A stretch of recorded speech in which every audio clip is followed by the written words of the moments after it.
आगे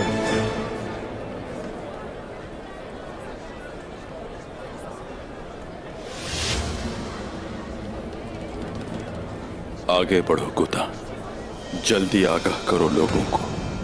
जैसे आपका हुक्म हुजूर। चलो।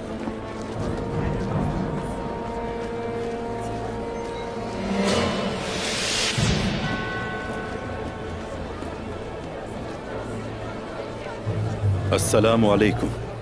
वालेकुम अस्सलाम। उस्मान साहब का हुक्म है, कल कोई अपनी दुकानें नहीं खोलेगा, अपने कारोबार बंद रखेंगे। शुक्रिया। शुक्रिया। वजीर आलम शाह ने हमारे शेख को जिंदान में डाल दिया है। हम अपने शेख को जिंदान में नहीं रहने देंगे, हमें कुछ करना होगा।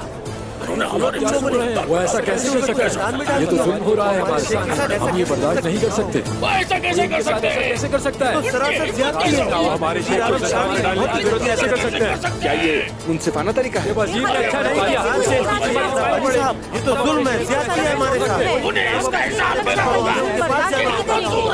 हमारे शेख को जिंदान से बाहर निकालो। उन्हें छोड़ दो। तुम शेख अदब अली को जिंदान में नहीं रख सकते। तुम्हें शेख अदब अली को छोड़ना होगा। हम अपने शेख को बाहर निकाल लेंगे। तुम्हें उन्हें छोड़ना होगा। हमारी जैसे नेक इंसान को इंसाफी है उनके साथ। छोड़ दो उन्हें, वो बेकसूर है। छोड़ो उन्हें। अच्छा नहीं किया। उससे मिले बगैर यहाँ से नहीं जाएंगे। छोड़ दो उन्हें। होगा।